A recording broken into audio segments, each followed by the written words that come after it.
खुलुमबाय रायजोफोर दिनै मोनाबिलिनि खौराङाव फिन खेबसेबाव बयखौबो बरायनानै लाग्रोबाय। दासिमनि खौरांफोरा जाबाय। गिबि खौराङाव दङ बे समाव रायजोनि लाख लाख अरुनदय मुलाम्फा मोनगिरि आइजोफोरनि थाखाय मोनसे मिथिनो गोनां खौरां। बयबो नेनानै थानाय अरुनदयनि 8,000 रांखौ माब्ला मोनगोन? बेखौ लानानै गोबां आइजोफोरा जानो हागौ हालाय-हाफाय जानानै दं, जेराव माब्ला रांखौ मोनगोन। रायजोनि गिबि मन्थ्रिया खोथा होनाय बायदियै बोहैथि दाननि 20 फेब्रुआरि खालाराव बयनिबो बेंक एकाउन्टआव 8,000 रांखौ सोनानै होगोननि बाथ्रा बुंथिदोंमोन थांनाय दान सिगां। नाथाय बे रांखौ मोननाय नंलिया आरो 8,000 रांनि सोलाय बे खेबाव 9,000 रां मोनगोन होननानै फोसावनानै होफिनबाय रायजोनि गिबि मन्थ्रि डक्टर हिमन्त बिश्व शर्मा बिथाङा ओरैबायदि फोरमायदों दि 20 फेब्रुआरि खालाराव होनो गोनां रांखौ रावनोबो होनाय जानाय नंलिया, नाथाय बेनि सोलाय फैगौ 10 मार्च खालाराव गासैबो अरुनदयनि मुलाम्फा मोनगिरिफोरनि बेंक एकाउन्टआव 8,000 होनो गोनांनि जायगायाव 9,000 रांखौ होनाय जासिगोन होनना फिन रोखा खालामनानै होबाय आसामनि गिबि मन्थ्रिया। बिटिसिआव दासान्दि सम सम दुंहाव थासारि सोमजिनायखौ नुनो मोनबोबाय थादों। बिटिसिआव थांनाय माखासे दान सिगां क'क्राझारनि कारिगावआव जानाय बर'खौ बुथारनायनि उनाव बर' आरो सावथालनि गेजेराव जानाय जेराव गिख्रंथाव थासारि सोमजिदोंमोन। न' सावनाय, बर' सुबुंफोर आरो माखासे आदिबासि एबा सावथाल हारिनि सुबुंफोरा रिलिफ केम्पआव थानो गोनां जानाय मोनसे थासारि फैदोंमोन, जेराव गाग्लोबनो नागिरनाय जाथायफोरा जाबोदोंमोन। बेनि उनाव गोबां ससियेल मिडियानि गेजेरजोंबो बर', आदिबासि, सावथाल हारिनि गेजेराव गोबां दावराव-दावसि, बाथ्रा दान्थेलायनाय, कमेन्ट होनाय जाथायफोरखौ नुनो मोन्दोंमोन। फिन आरोबाव सोमजिदों गिख्रंथाव जाथाय।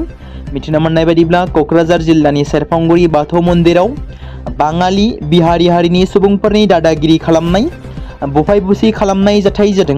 जाथाया सोमजिदोंमोन जेब्ला बिहारि सुबुंफोरा सेरफांगुरिनि बाथौ मन्दिराव गावसोरनि माखासे जाहोनखौ लानानै मिटिं खालामफैदोंमोन आरो बेनि दसे समनि उनावनो टेबोल, सियार बायदि बुफाय-बुसि खालामनानै थासारिखौ सोमजिहोयो दुंहाव बेंगलि बिहारि सुबुंफोरा। बेराफारसेथिं बे जाथायखौ नोजोर बोनानै क'क्राझार जिल्लानि सेरफांगुरि बाजाराव थानाय बाथौ थानसालिनि मिथिं जिरायसालि न'ब्लाङाव बेंगलि आरो बिहारिफोरा मेल जिरायनानै मेल मिथिं जिरायसालि न'नि सियार, डेस्क बायदिफोरखौ बुफाय-बुसि खालामनायखौ लानानै गोख्रों रावजों सोंखारिनायजों लोगोसे फिनजाथाय होदों अल बाथौ क'अर्डिनेशन कमिटिनि गाहाय लिंथुमगिरि गणेश दैमारी बिथाङा। दिनै मिसिं हारिनि आबादनि सायाव बिथा खालामनाय फोरबो आलि आइ लिगांखौ फालिनाय जादों। मिसिंआ आसामनि नैथि देरसिन हारिसा। आसामनि गुबुन गुबुन जायगाफोराव दिनै गावसोरनि दोरोङारि गुमब्राग मोसानाय आरो आइनि ताम देंखोनि सोदोबजों रिंखांहोदों। बोसोरफ्रोमबोनि बायदिनो बे खेबावबो फागुन दाननि गिबि बुधबारखालि बे फोरबोखौ फालिनाय जायो। आबाद फोनाय आलि आइ लिगांखौ मोनसे समाव बाने केबांगे मुङैबो मिथिजायोमोन। 1952 मायथाइनिफ्रायनो मिसिंफोरा फागुननि गिबि बुधबाराव आलि आइ लिगांखौ फालिबोगासिनो दं। मिसिं रावाव आलिनि ओंथिया जादों बेगरफोर, आइनि ओंथिया फिथाइ आरो लिगांनि ओंथिया दै जगायनायनि जागायजेननाय।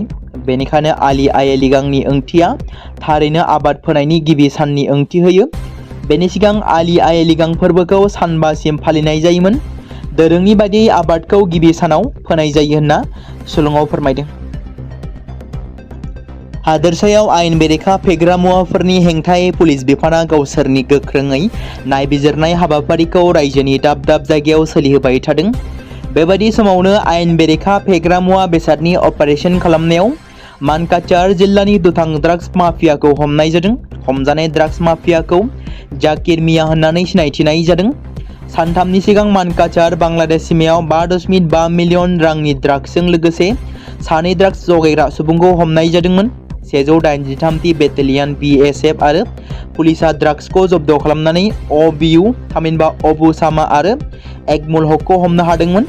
बे जाथायनि सायाव नायबिजिरनायनि उनाव गुबै दायनिगिरि जाकिर मियाखौ थांनाय हरनि समाव ड्राग्सनि दायनिगिरि महरै बेखौ हमो। मिथिनो मोननाय बायदिब्ला जाकिर मियाया ड्राग्सखौ बांलादेशआव सिखाव फालांगि खालामनो थाखाय सानैसो दैथायहरोमोन होनना सुलुङाव फोरमायदों।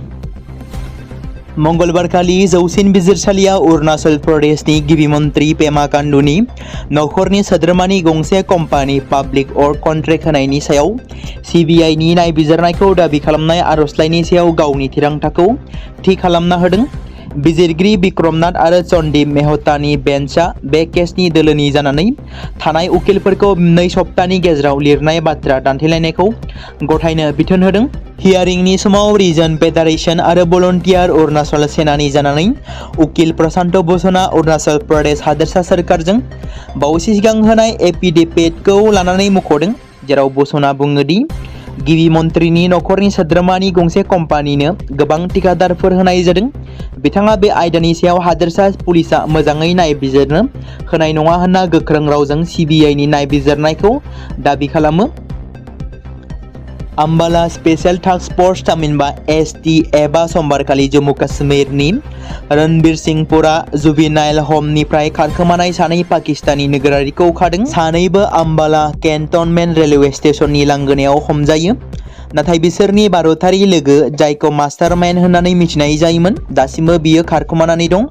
हमजानाय पाकिस्तानी नोगोरारिफोरखौ पान्जाब पाकिस्ताननि मुजफ्फरगढ़नि थागिबि 20 बोसोर बैसोनि मोहम्मद सनाउल्लाह आरो पान्जाब पाकिस्ताननि ननकाना साहिबनि थागिबि 21 बोसोर बैसोनि एहसार आनवार होनना सिनायथिनाय जादों।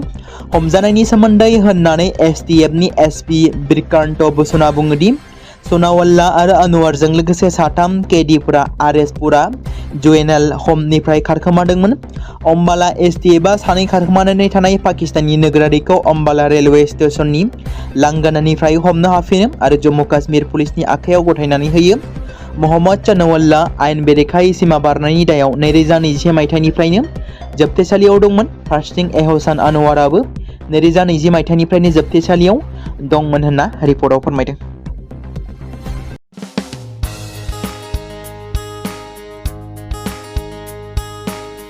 बे समाव मोनसे गोजोनथाव खौरां। BTC हालामनि रायजो राजाफोरनि थाखाय मोनसे गोनां फोसावथाय।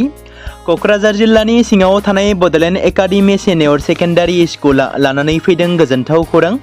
बड'लेण्ड एकाडेमि सिनियर सेकेन्डारि स्कुला 2026 आरो 2027 सोलोंथाइ बोसोरनि थाखाय लानानै फैदों नार्सारिनिफ्राय लानानै थाखो 9 सिम फरायसा आरो फरायसुलिफोरनि गुनगोनां सोलोंथाइनि थाखाय खम बेसेनावनो गोदानै मुं थिसननायनि खाबुखौ होगासिनो दं।